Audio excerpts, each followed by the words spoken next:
ابتدا ہے رب ذوالجلیل کے بابرکت نام سے جو دلوں کے بھید خوب جانتا ہے۔ ناظرین گرامی، سنن ابو داؤد حدیث نمبر 4282 میں رسول کریم صلی اللہ علیہ وآلہ وسلم نے ارشاد فرمایا کہ دنیا اس وقت تک ختم نہ ہوگی جب تک میرے گھرانے کا ایک آدمی جو میرا ہم نام ہوگا عرب کا بادشاہ نہ بن جائے۔ ناظرین، آج کی ویڈیو میں ہم آپ کو بتائیں گے کہ اہل عرب کون ہیں، بنی اسرائیل سے کیا تعلق رکھتے ہیں اور کیا قرب قیامت میں اہل عرب ختم کر دیے جائیں گے، مگر کیوں؟ اقوام عالم کی تاریخ میں جب بھی انعام یافتہ اقوام کا تذکرہ کیا جائے گا تو سب سے پہلے اور نمایاں نام بنی اسرائیل کا آئے گا۔ بنی اسرائیل صفحہ ہستی پہ وہ قوم تھی جس کو اللہ تعالیٰ نے بہت عزت و فضیلت دی تھی، اور اللہ جل شانہ نے کئی بار قرآن مجید فرقان حمید میں اس کا تذکرہ فرمایا کہ اے اولاد یعقوب، میری اس نعمت کو یاد کرو جو میں نے تم پر انعام کی، اور میں نے تمہیں تمام جہانوں پر فضیلت دی۔ اور ناظرین، یہ فضیلت صرف زبانی کلامی نہ تھی، بلکہ قرآن مجید اس بات کا شاہد ہے کہ ان کو من و سلوہ کی صورت میں اللہ جل شانہ نے کھانا عطا فرمایا تھا، اور دنیا کی امامت کا رتبہ اور حق بھی انہی کی نسل سے چلی آ رہی تھی، لیکن بنی اسرائیل اپنے شیطانی اور فسادی طبع سوچ سے باز نہ آئے، اور یوں وہ اللہ جل شانہ کے قہر و غضب کے مستحق ٹھہری۔ اللہ جل شانہ نے انہیں دریا میں غرق کر دیا، اور اس کے بعد یعقوب علیہ السلام کی اولاد میں سے اللہ تعالیٰ نے ایک نئی نسل پیدا فرمائی جو عہد حاضر میں اہل عرب کہلائی، اور بنی اسرائیل کے بعد یہی اہل عرب منمع علیہ قوم ٹھہری۔ اور ابو ہریرہ رضی اللہ تعالیٰ عنہ سے روایت ہے، وہ کہتے ہیں کہ رسول اللہ صلی اللہ علیہ وآلہ وسلم ایک دن باہر لوگوں کے سامنے تشریف فرما تھے کہ ایک آدمی آپ صلی اللہ علیہ وآلہ وسلم کے پاس حاضر ہوا اور کچھ باتوں سے متعلق آپ سے سوالات کیے۔ ان میں یہ سوال بھی تھا کہ اے اللہ کے رسول، قیامت کب قائم ہوگی؟ آپ نے فرمایا کہ اس بارے میں جس سے پوچھا گیا ہے وہ پوچھنے والے سے زیادہ نہیں جانتا، لیکن میں تمہیں اس کی نشانیاں بتائے دیتا ہوں کہ جب لونڈی اپنے مالک کو جنم دے گی تو یہ اس کی ایک نشانی ہوگی، اور جب یہ ننگے پاؤں، ننگے بدن پھرنے والے نادار، گنگے اور بہرے لوگوں کے حکمران ہوں گے، اور دیکھو گے کہ بڑی بڑی عمارتیں بنانے میں وہ ایک دوسرے سے مقابلہ کر رہے ہوں گے۔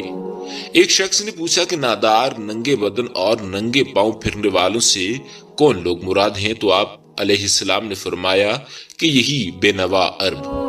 اللہ جل شانہ نے اپنے حبیب رحمت للعالمین محمد رسول اللہ صلی اللہ علیہ وآلہ وسلم کو بھی اسی عرب قوم میں سے مبعوث فرمایا، اور یہ حقیقتاً انسانی دنیا کی تاریخ میں کسی بھی قوم پہ سب سے زیادہ اور بہت بڑا انعام ہے۔ بظاہر ساختی اعتبار سے ناقابل پسندیدہ ضمیر رکھنے والا یہ خطہ اللہ کے خصوصی انعام و اکرام کو معجب دو عظیم ہستیوں کی بابت بنا۔ آبا ابراہیم علیہ السلام کی دعا رحمت للعالمین صلی اللہ علیہ وآلہ وسلم کی ولادت بسعادت سے۔ ابراہیم علیہ السلام نے دعا فرمائی، اللہ جل شانہ نے اپنے خلیل کی دعا کو منوان قبول فرما کر سب سے پہلا انعام رسول پاک صلی اللہ علیہ وآلہ وسلم کی ہستی کی ولادت بسعادت سے فرمایا، اور پھر اس خطے کو ہر قسم کی شیطانی سرگرمیوں، شیطان طبع نفوس اور شرک پرستی کا خاتمہ فرما کر اپنے ہی حبیب کے ہاتھوں امن کا گہوارہ بنایا، اور پھر اس صحرائے نمائے عرب کی سرزمین پر رہنے والوں کو زمین کے اوپر کھجور اور اس کے اندر پیدا ہونے والے جو بعد میں دریافت ہونے والی تیل کی پیداوار تھی اور پھلوں سے مستفید کرا کر اسی سے روزی بھی عطا فرمائی، اور وہ فضل آج تک قائم و دائم ہے۔ عہد حاضر میں روئے زمین پر یہ بسنے والا تقریباً ہر ذی نفس عربوں کی اس خوش بختی سے بخوبی واقف ہے۔ جس قسم کی منعم یافتہ زندگی گزار رہے ہیں وہ شاید ہی کسی اور ملک میں کوئی اور قوم گزار رہی ہو۔ قدرت کا ایک اصول ہے کہ جب کسی قوم پہ کوئی انعام کیا جاتا ہے تو اللہ جل شانہ اس انعام کی قیمت اس قوم سے آزمائش کی صورت میں وصول کرتا ہے۔ اس کا مقصد صرف اور صرف اس قوم میں موجود شکر گزاری کے معیار کو چیک کرنا ہوتا ہے کہ کیا وہ قوم اتنے انعامات کے بعد اللہ کے شکر گزار بھی ہے یا نہیں۔ اور اس کے بارے میں اللہ تعالیٰ نے قرآن مجید فرقان حمید میں نہایت واضح انداز میں فرمایا، اور جب تمہارے رب نے سنا دیا تھا کہ البتہ اگر تم شکر گزاری کرو گے تو وہ اور زیادہ دے گا، اور اگر ناشکری کرو گے تو میرا عذاب بھی بڑا سخت ہے۔ اب اگر بنی اسرائیل کا حال دیکھیں تو وہ بھی آزمائش کی گھڑی سے گزر نہ سکے، اور انہوں نے اللہ کے انعامات کی ناشکری کی تو بس اللہ نے ان کو صفحہ ہستی سے مٹا دیا، اور یہ اصول تا قیامت زندہ رہے گا، کیونکہ قرآن مجید فرقان حمید بھی تا قیامت زندہ رہے گا، اور اس میں موجود احکام شریعہ بھی قیامت تک رہیں گے۔ آج اہل عرب بنی اسرائیل کے نقش پہ چلنا شروع ہو چکے ہیں۔ عربوں میں سے ہر دوسرا تیسرا شخص اللہ کے عذاب کو برملا دعوت دے رہا ہے۔ استاد مرحوم محترم ڈاکٹر اسرار صاحب فرمایا کرتے تھے کہ اہل عرب قیامت کے روز سب سے پہلے اور بڑے مجرم ہوں گے، کیونکہ اللہ نے جو شریعت اپنے حبیب کے توسط سے ان میں نازل فرمائی تھی وہ ان کی اپنی آبائی زبان میں تھی، مگر پھر بھی انہوں نے اس کو اس طور سے، اس انداز سے نہیں اپنایا جس انداز سے اس کو اپنانے کا حق تھا۔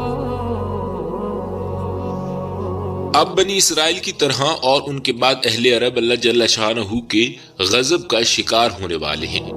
ڈاکٹر صاحب کہتے ہیں کہ میں نے پچھلے 5 برسوں میں عرب امارات میں عربوں کی حالت اور رہن سہن کا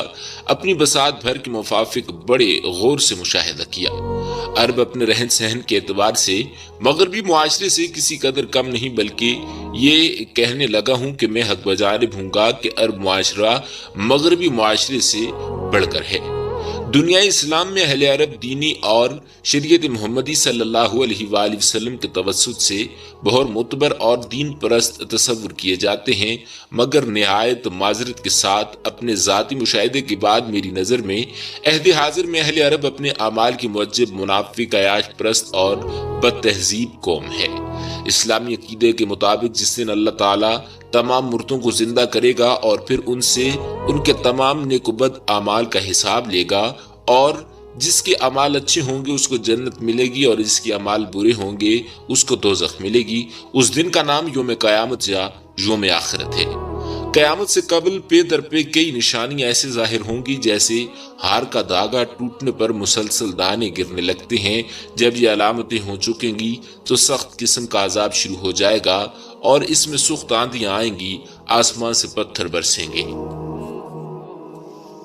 کچھ لوگ زمین میں دسا دیے جائیں گے اور لوگوں کی شکلیں مسخ ہو جائیں گی۔ یا اللہ ذل جلال، ہم تجھ سے سوال کرتے ہیں کہ تو مسلمانوں کے دلوں میں الفت ڈال دے۔ یا اللہ پاک مسلمانوں کے دلوں کو آپس میں ملا دے، اور ہمیں دنیا و آخرت میں بھلائی عطا فرما، اور ہمیں جہنم کے عذاب سے محفوظ فرما۔ آمین بجاہ النبی الامین صلی اللہ علیہ وآلہ وسلم۔